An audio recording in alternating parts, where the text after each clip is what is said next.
What's up guys, so you got yourself Monster Hunter World and you want to set up the game to be able to play it. This is going to take a lot of effort, it is a lot of pieces to play around with, but let's get ourselves started. So open this whole thing up.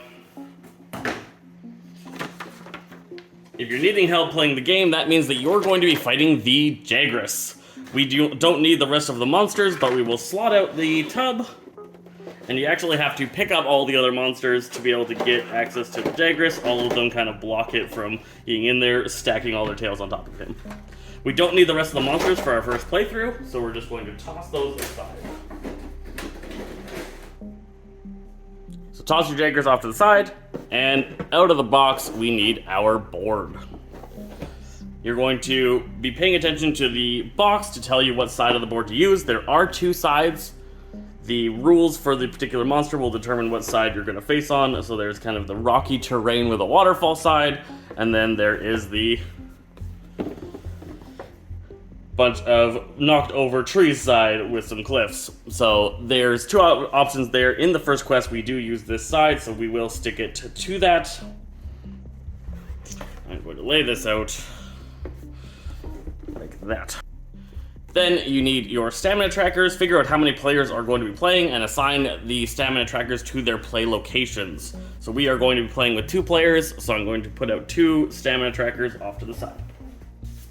Make sure both the quest book and the rule book are readily available. You're going to need to do some referencing to these to do your first playthrough, and probably several playthroughs throughout the game. You're always going to need the quest book, but the rules might not be as important as you go along.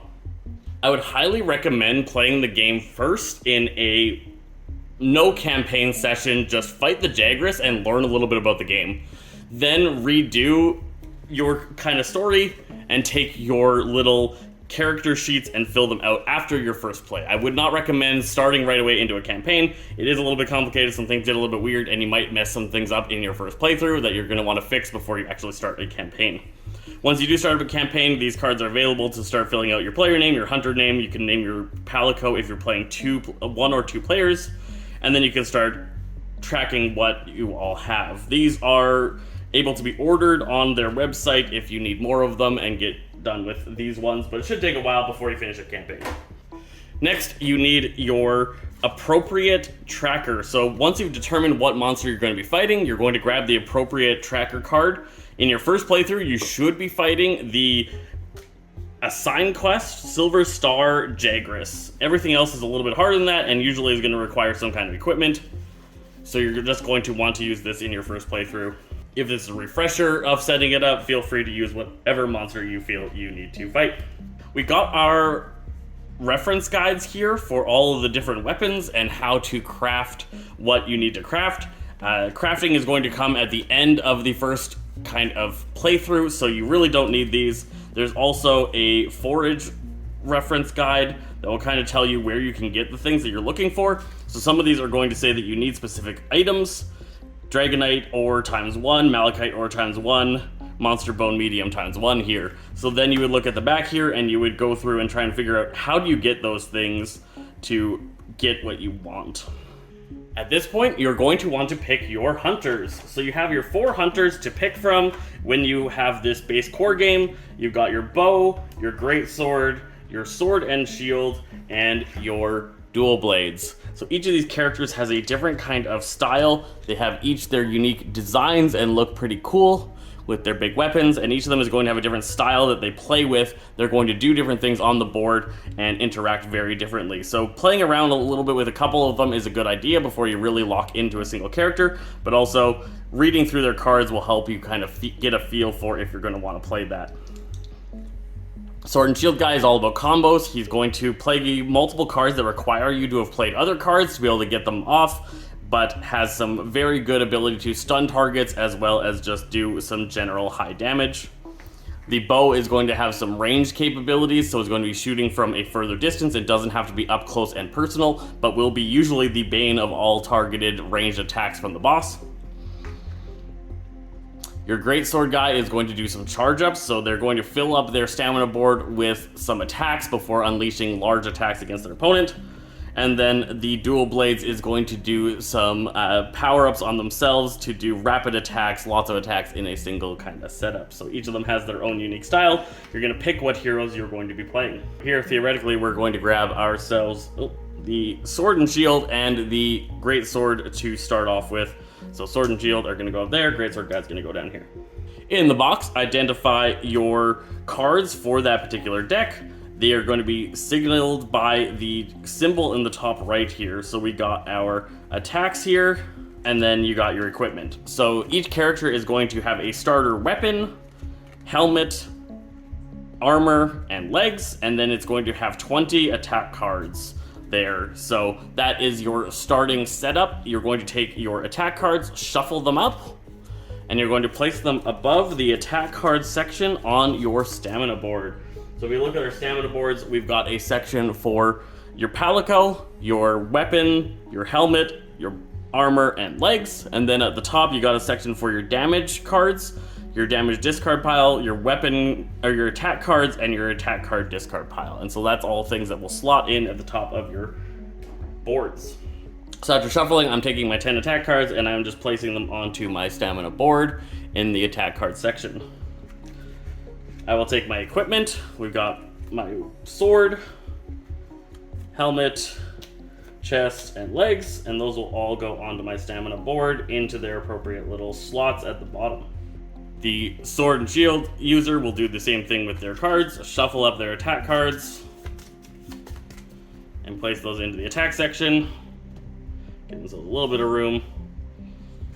And then take their sword, helmet, chest, and legs. This game does require quite a bit of room to be able to set up. You need a lot of space to deal with all of the cards. Next up, we got our damage cards. So take the elemental damage cards, shuffle those up, and make them available to all players in an area where they can draw them. Those will be available if they ever do an elemental attack. Then we have our regular damage cards. So these are going to come with varieties of 1s, 2s, 3s, and 4s. So that's how much damage attacks can do to the enemy monster. On your weapon card for your character, it is going to tell you what damage cards you're going to have access to. So there's going to be 1s, 2s, and 3s here on the Buster Sword, where the Sword and Shield only has 1s and 2s.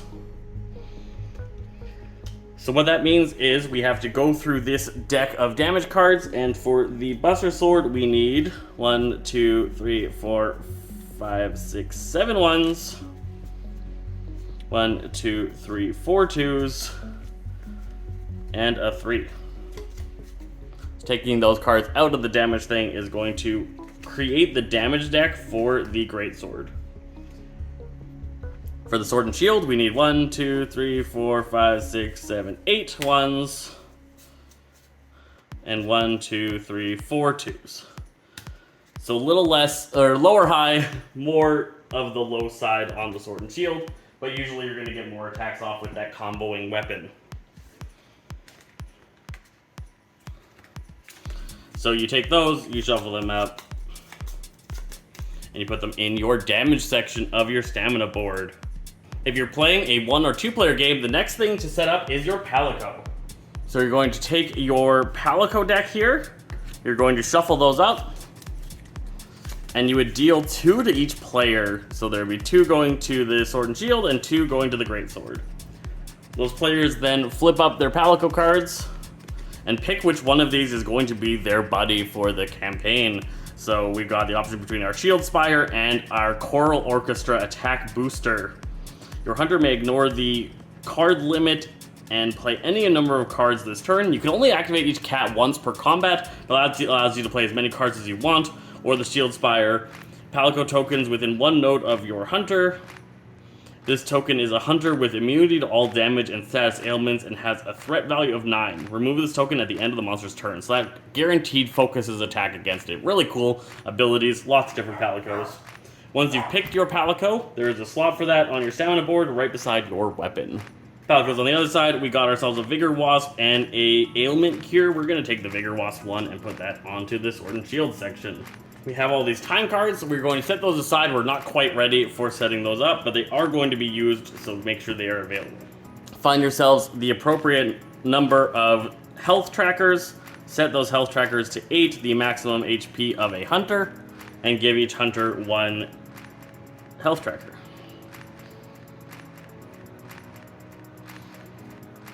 Then shuffle up these threat tokens. These are going to be your hunter tokens that will determine when you get to go, and it's also going to be the threat that is associated with the monster.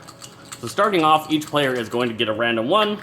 So we got 5 and 7 going out here, 7 for the short shield, and 5 for the great sword. Throughout the game, those are going to switch up who has what number, so the monster isn't just constantly attacking the same person all the time. Make sure your dice are set up somewhere available to all players. And now the actual section is all set up for actual game. Now what we need to do is we need to figure out what monster we're fighting and set up that monster's quest. So we're going to grab the quest book. We are doing the Great Jagras Initial Investigation. So in the Ancient Forest quest book, switch yourself over to the Great Jagras section. That is on page 5, and you're doing the assigned quest. What this says is that there is a time limit of 35 time cards, there's a scout fly level of 2 to 5, and there's a assigned starting point 1. What does all that mean? Let's get into it. First up, 35 time cards. So we got blue time cards, and we got red time cards. Take out all the red time cards. They're going to be put off to the side. Do not shuffle them. You need to be able to access specific ones throughout the game. In your blue time card section, you are going to shuffle this up.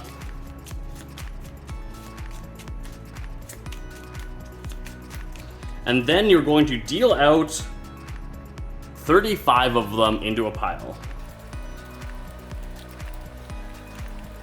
And then you have some leftover ones. You don't know everything that's going to go on in this game. This adds a little bit of variation and change to what's happening. So each Great Jagras fight will actually feel different based off of what time cards are in the deck, what they're shuffled into, what order they're going to be popping up, all that kind of fun stuff. So we got ourselves a time deck. Make sure that is again available for players to draw from. Put the remaining time cards as well as the remaining palette goes back in the box. Alright, so Scout Fly level 2 to 5. This is just a guide right here that's going to tell you how much more difficult the boss is going to be based off of how well you discover it. Discovering it we're going to get into in the actual playthrough. Assigned starting point of 1. What this is going to mean is it's going to mean what part of the choose your own adventure path you start at.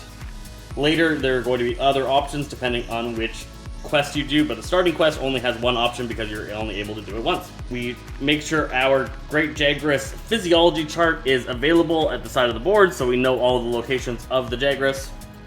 And then we're going to follow this handy dandy little map here to tell us how to set up the experience. So our Great Jagras is going to go at that location and is going to face towards this side of the board. Then it's showing us 2 little green markers here and here. That means that there are bushes on the map. So our bushes are little bush tokens found in the box. So these are green on one side, blue on the other. They're either bushes or ponds here with these ones. So we're going to set up 2 bushes. They are both in the same row. One adjacent to the Great Jagras and one a single spot away. So those are the 2 locations for that. And then we've got these 4 things. Those are the starting locations for the hunters. So you take your hunter tokens and you're going to start on one of those nodes. Players can start in the same node if they want, or they can choose to start in different nodes. There is no real limit as long as you are starting in one of these spots. Heroes could be in the same spot throughout the game, you just cannot be in the same node as a monster. Once everything is set up like this, make sure that you have your health tracker for the boss set up. Put this little stand together. Set its health points to the level that is associated with the boss, which is 50 here. And at 50 health, this little token goes off to the side beside the physiology chart so you can track how much damage the boss has taken.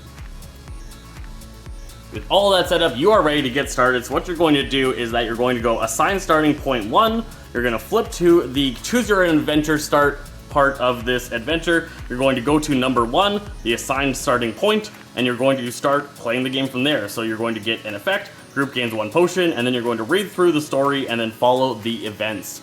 And then it'll be jumping around depending on what choices you make throughout the game. But this is how you set yourself up your first game of Monster Hunter World. I hope this guide helped you set up your game, and we're going to have a good time playing this in our next episode. We're going to battle this Jagras and see if we can take out the monster.